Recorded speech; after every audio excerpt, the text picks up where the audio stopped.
this episode because I have one of my most favorite PR Starter Pack members, but more importantly, one of the most inspiring women I have met, Dr. Greta Anderson. She is a golf educator, she is a professional golfer, and she is one of the only, like, one of the few African American women to have earned Class A status as a golf teaching professional. So, thank you so much for being on here, Dr. Greta. How are you doing today? I'm doing great. I'm so glad to be here. Good to see you. Now, I have so many questions, and it's obviously your story is very inspiring. We don't see a lot of golfers who look like you. At least I haven't. And so I guess my question is like, what has being one of the few like African American women in the golf industry with such like veteran experience, what has that taught you about like belonging, the stories that we tell, the power of our voice? Well, I will say this. It tells me, a lot of different things, but one of the big things that I've realized over the years is that um, my presence matters as a force of change, right? I'm doing some good things, but I mean, we're in a big universe here, but we change things one step at a time, one person at a time. And so I'm always frankly humbled by how many people say that, like, I didn't even know that there were professionals that look like you. I've never met one. I've never met a black professional. I've never met a female professional. I've never met a black female professional. So I'm always heartened by that, particularly with the kids, because when we know when we see it, we know we can be it, right? And so that's exciting. But the bigger opportunity that my being in this role, and I feel as a duty and a calling in many ways, is to help people know that you absolutely and unequivocally belong here, just like I do. So it's not magic. It's nothing. It's just it's the changing of some things. And so I represent that change in many ways. And also I work actively to systematically and systemically help create change there. And I do that in a couple ways. No, I'm so excited to get into it. Now, obviously, when you started as a golf professional, your mission wasn't like, oh, I want to get all these press features, I want to be on podcasts. You just were dedicated to your profession. But now you've become somewhat of a thought leader in your industry. And so, now you're on podcasts, you're a contributing writer, you just got on women's golf. So, can you talk to me a little bit about kind of what media has done for you and why it's so important for people who might not consider themselves a media person to still go ahead and pitch themselves, anyways? Yes. Well, those who know me and have known my kind of my business career know that this was a big leap for me to be out front, because heretofore, say before I became a full-time golf professional, I owned a business and for a successful manufacturing company for 15 years. And I proudly tell people, at the time of sale, I had exactly 2 followers on Twitter. I didn't have an Instagram account. I didn't have a Facebook page, and it worked, right? So this was a big leap. So I'm saying all that to say is that the reason is because when you need to help people understand how their story can relate to your story, they've got to hear it somewhere, right? And so that's the power of social media and media. And when you feel that there's important information that will be of benefit to people, again, that's how we communicate. And so that's why it's so important. I mean, it's no getting around it. I love what you said about giving value, and that is how we communicate. Because one of the things, and of course, you know this because you've watched a masterclass, is that so many founders pitch to journalists like they are trying to sell an ad. And Yeah. that is the number one no no because journalists are not your free marketing vehicles. No. And so many people are like, well, I don't really know how to pitch. I'm not getting my email responded to. So talk to me a little bit about how, like, because you don't come from a PR background, No, but not at you've all. managed to get a lot of press success. So what are some of the mental shifts that you had to do, the actual like writing shifts that you had to do to make your pitch in a way that the other person was receptive to it? Sure. Well, the first thing is that I am trained as I'm an academic, Greta Anderson PhD. So my writing tends to be a little bit, I won't say drier, but definitely lengthier. We write a slightly different style. So the first thing I had to do was learn to write for impact very quickly, get to the point. Whereas academic writing, the point is this: I've got to prove some things before I let you know my hypothesis, or my posit, or that type of thing. We don't have that kind of time in media, right? Number one. Number two, The journalist to whom I may be pitching, he or she definitely doesn't have that kind of time nor the interest. Number three, it's not about me. It's about how can we serve their respective target audience? How can I help them serve? It's a partnership. That's kind of how I view it. And I always go into the situation about how can we serve? What are you aiming to do? They may not know exactly what they're aiming to do. And maybe that's where I can kind of come in as that expert and say, hey, you know, as an expert, a teaching expert, I know that a lot of beginners struggle with this. Perhaps talking about it from this angle can be of value, or showing it this way. So I'm not the journalist, but I can give the journalist insight to make them have great impact. And as a team, it can be a win-win.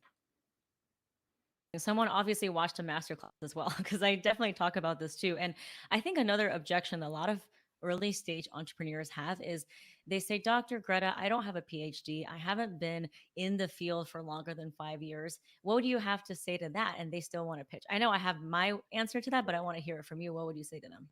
Well, I instead of thinking about this pitch to the whole wide world, I invite you to kind of reel it back in and think about what is you do or whatever service you offer. And we all do something in a unique way. I always like to think about this. I'm holding my finger there. The fingerprint. Like every day, I think about the fingerprint because each and every one of us has one, and they're mighty similar, but we know that they're unique. So, just as I am one of many teaching professionals that has walked this earth at some point in time, but my teaching style is just a little bit more unique. So, how does that look? And then share that, communicate that. That is your area of expertise. Maybe it's 2 years, maybe it's 5 years, maybe it's 25 years, but that is you. And that's where you have to stand on. That so much. And you talk about the actual like breaking down the pitch and how do you, have a value driven approach. Obviously, in my CPR method, which stands for credibility, point of view, and relevance, Mhm, credibility is actually can be more of an internal confidence. So, C for credibility, but is really C for confidence. So, mhm, we've written pitches for people who just launched or who are not launched or who just started a new business in a new industry. And mhm. all they need to say in the pitch is, I am a founder. That's it. You don't need to have all these accolades or whatever. Right. So, Right. that's for sure.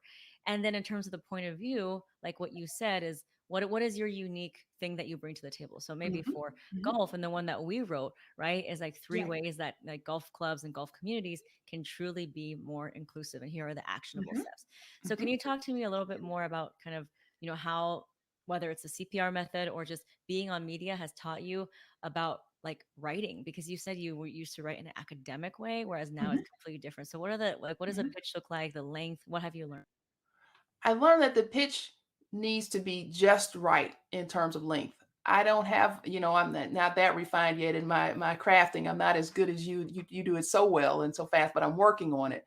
But don't overload it, right? Yes, you're trying to open the door and build a relationship with the person to whom you're pitching, but like it is not the time to overload them with everything you know. And it's kind of like what we find in a lot of professions, but I know this because as part of my role, I serve as a global education teacher. I teach the world's golf teachers, the new and developing golf teachers. I teach them, and one of the things was a common thread, which happens to all of us. We were all there. We give too much. We're trying to overload. We don't know we're overloading, but we're overloading the student. We want to throw everything in. As soon as the ball is not flying quite to the satisfaction of the student, we want to keep whoa, whoa, whoa. You got to slow down, stick to 2 or 3 points, right? And work on those. And that's what I do. I cannot throw 25 things, 25 points to help blah, blah, blah, blah. That's not going to work. Pick 3 or 4 real, concrete, valuable insights that the journalist could use and go with that and develop those well, but don't throw the whole kitchen sink at them and use it as a starting point of a good conversation. Love that. And also be specific, right? Because if you're Correct. confusing and if you talk to everyone, then you end up talking to no one. So Absolutely. that brings me to my next point is, a lot Mhm, of times when I'm writing pitches for people, mhm, I always want to look for what is that statement that's going to stick out. That might be a little polarizing, but guess what? Experts have a point of view.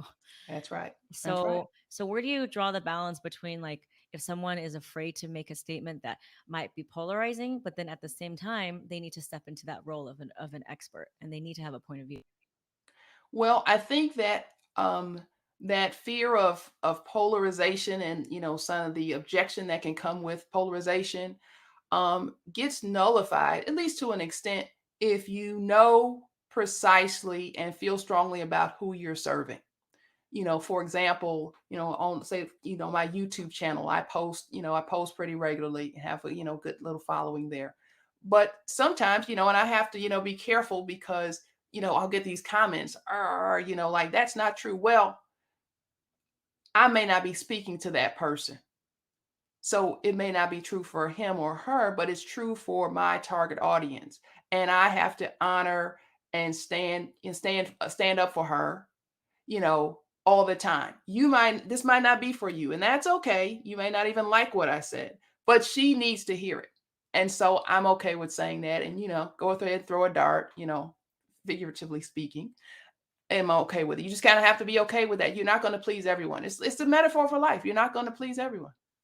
But if you don't pitch yourself and stand for something, then the journalist is not going to find your pitch of value. Right, right, right. They're getting so many,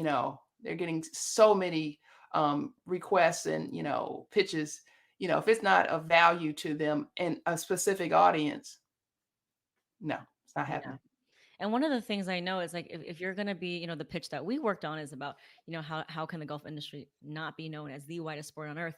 Now, Mhm, there are parts where people may or may not agree with, the mhm. golf industry, the golf country clubs may not like some of the things that we wrote in the pitch. Sure. But as long as you do it from your why, which Right. is I feel like, golf wants to be more inclusive. They want Mhm. to be more diverse. So I'm giving you Absolutely. actionable tips as opposed to criticizing what you're doing wrong. Right.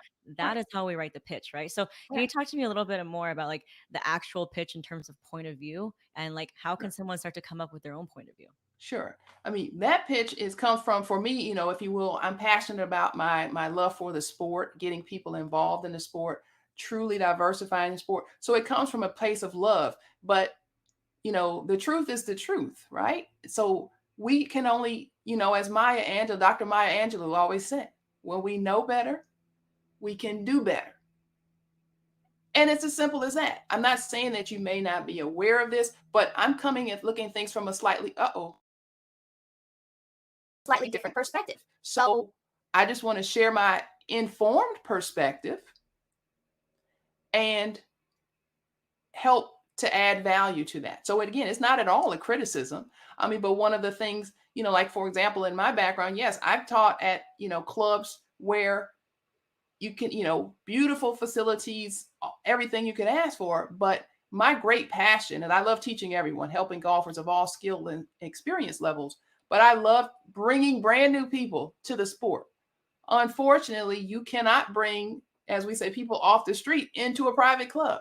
So part of my personal mission doesn't get met in the working in that environment. It's not a bad thing. It's just knowing that if those are the key places, the primary places, the majority of places where we're teaching golf, we're not able to facilitate the growth. It's not a bad thing. It's just a fact, right? Yeah, exactly. And I think tapping into your why, like, yes, of course you want to build your reputation but for you it's really about the mission. And even if you make I don't care if you make a lip gloss or if you make a teddy bear, I know you started business not just because you wanted to make a lot of money, right? There was Mhm. something that was inspiring, there was some kind of Right. art to it. So that's what I always tell the founders in the PR starter pack is it doesn't matter what you make or how boring it is, whether it's a bath salts or candles or towels, there is a why, right? You're trying to Mhm. disrupt the industry. You're not happy Right. with the status quo. So that's if anyone is stuck on like I don't have a point of view, like start there. So Mhm. so now you've gotten in the PR starter pack, you've started to pitch. Can you tell me a little bit about how you were able to use the CPR method and what you've learned in media to not only get media features but more opportunities for you? Right. Well, one big thing that I don't think I'd realized as much before I really dove into the starter pack was that it's not a one and done, right? It's a relationship. And so the more that you can build the relationship, the better the ultimate product can be, for the publication and for you and for your relationship with that, said journalist. Number one. Number two, it's kind of an avalanche effect, right? Because once you've had a great experience and help provide a great product or service in one instance, you can very easily use that as I shouldn't say easily, it facilitates using it as an entree with other publications, with other writers. And so it's important to, I mean, not that you wouldn't be, but to just really do your best and to dig. Most of us aren't coming up with these, creating a new industry from scratch, right? We're immersing ourselves in an existing industry. So sometimes you really have to dig to find that little, grain of sand that demonstrates your uniqueness. We write really, really niche down to be unique and blow up. One of the things when I was, it's hard to believe how many years ago it's been, but when I was beginning my doctoral studies, my advisor said, remember this. At the end of this, it was like my first or second day. I mean, it was really new in the program. He's like, at the end of this, you are going to be the world's foremost expert on one teeny tiny piece in this giant um, discipline of educational research. He said, but understand it. So he said, so if we had a big pizza pie, your little slice is going to be this big, but nobody in the world will be able to tell the story of that small piece better than you. And so I continue to think about it this way. What is my teeny tiny slice of this pizza pie? And I identify that and I continue to refine that, not to say that the information and the services I provide can't be of use to a broader audience, but I'm always serving that group. And that's a big deal. Thank you so much. I love the visual. I love that you serve it up, and I love pizza, so that's perfect. Me too. I really think that it all comes down to mindset because I've worked with, you know, founders who are like, like this guy Mo, he's in our uh, small biz PR Facebook group. And Hmm. he's a 20-year-old guy from Egypt, and English is not his first language. And he wanted to be in the startup scene. And he thought there was no way he would get featured because not only is he in Egypt, English is not his first language, that the tech scene is in Silicon Valley. But you know what he told me, Dr. Greta, is that when he was pitching and using the CPR method, he kept reminding himself that the tech industry is like a big puzzle piece, and everyone's got their Mm. shiny big ones, and some of the ones are huge. But if you don't put your tiny little, maybe a little dusty, not as shiny puzzle piece, then the entire puzzle will not be complete. It's So still not it's complete. kind of the same thing. Exactly. It's right. I love that analogy with the puzzle because as a kid, I loved puzzle. And you can have like the 10,000 piece puzzle, those little tiny pieces. And you could have 9,999 of them. And somehow, some way, maybe like, your cousin that was over lost that one piece. It's still not complete. You know that for the most part, it's done. But I want to see it complete. And it's that one piece. So he's exactly right.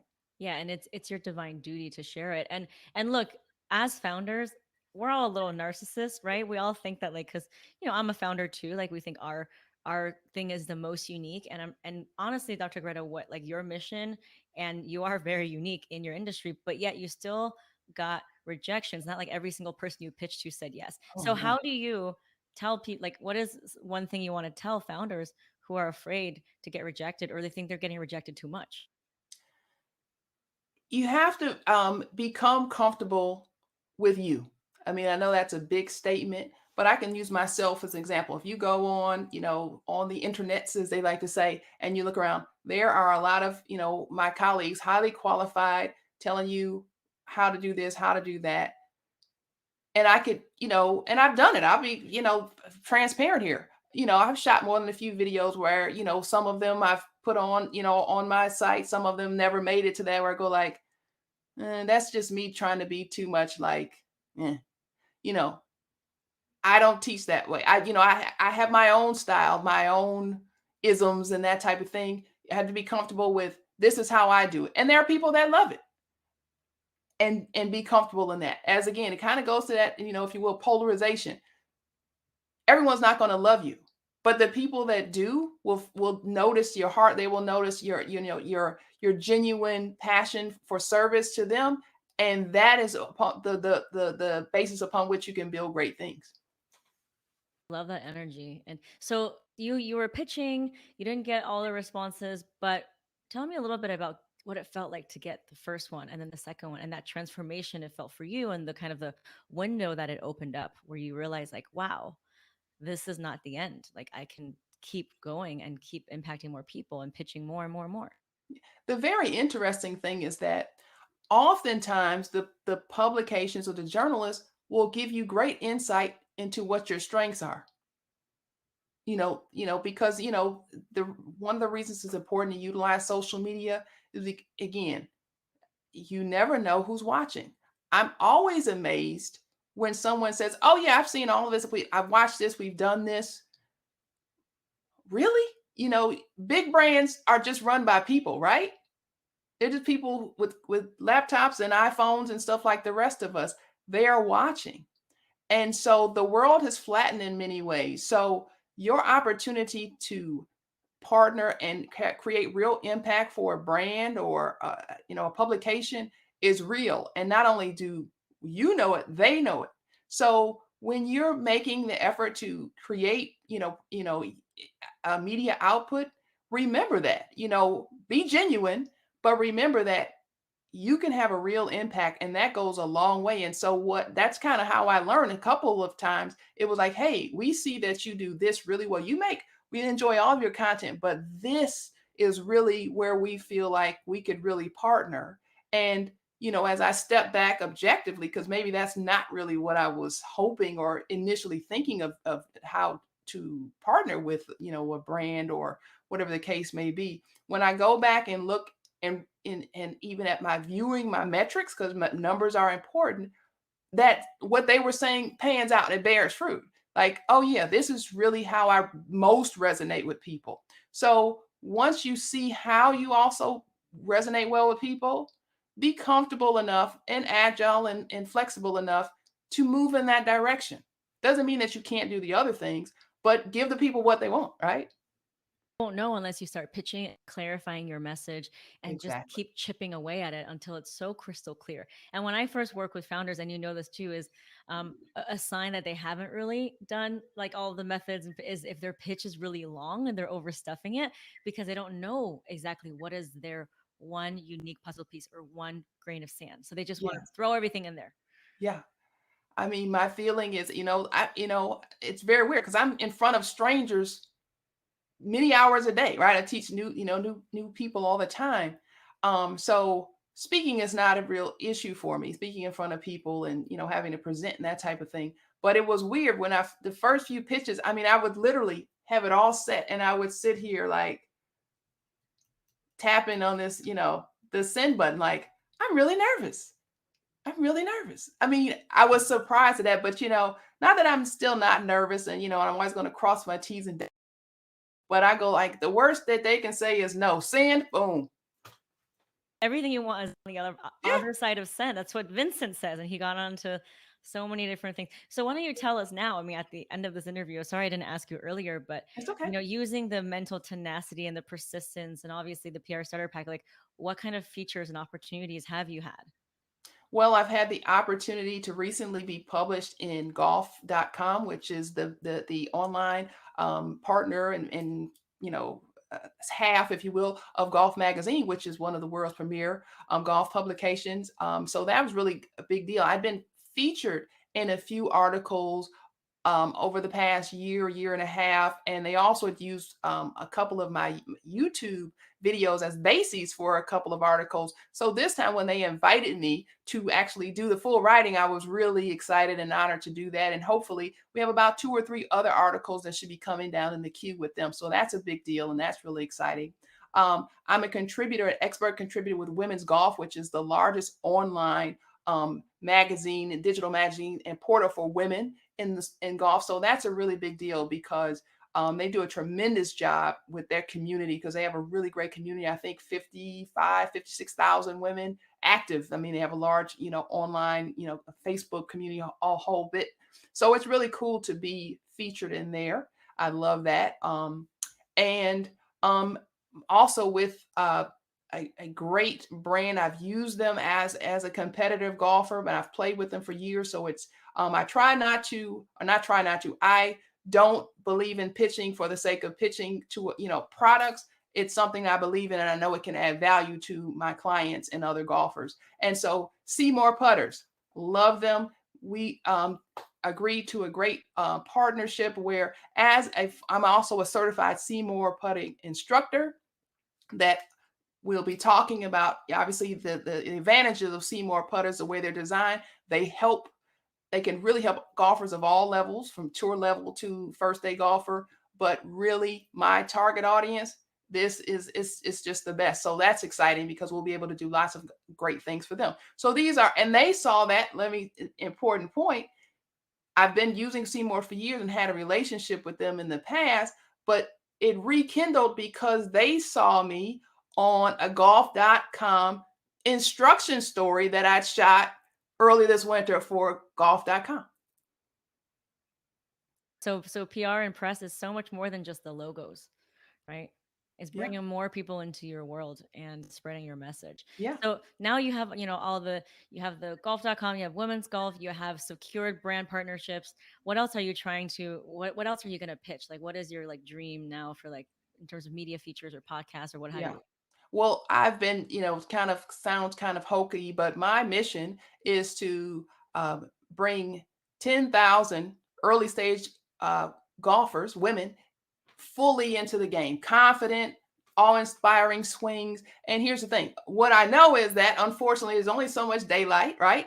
And everyone's not going to be based here where I am. But the great news is that we also have these magnificent lenses and screens. And if COVID taught us nothing else, we've learned that we can learn digitally with exceptionalists. So that's my not new, because I've been doing it in different formats for years, but we're all in on digital, bringing great high quality golf instruction to everyone, and especially those ladies, those beginner and early stage golfers. And that's it. So we're partnering, doing some really cool things there. But that's my biggie. That's my thing. Yay! I love how specific you are. Democratization of golf instruction. Yay! I love how specific it is. I love if measurable. If it's measurable, then it gets done, right? Okay, Right. so What get measures get done. yeah. So thank you so much for inspiring us. Where can people find you? I know people already have connected with you because you're a part of the Facebook group, but how can people find you? I'm all over the internet at Dr. Greta Golf, DrGreta Golf. So on Instagram, Twitter, Facebook, and LinkedIn, I'm at Dr. Greta, no golf on there. And then my website, drgretagolf.com. Oh, thank you so much. I'm so happy that you've been here. Thank you for your time, and I cannot wait to read more about you. I'm going to be Googling you. Thank you. I appreciate you being here. This is a delight. And thank you for the PR starter pack. I was, we kind of communicated back and forth before I got in, because I was a little scary. I had to take baby steps, but now I'm in the ocean. I'm swimming. You dropped yourself in, and now the ocean is all open to you. And Yes. I appreciate you for your Oh, support and encouragement. Thank you so much. thank you for being a part of it. And everyone, go give Dr. Greta a follow. If you've loved this chat, please give her some love. And yeah, let's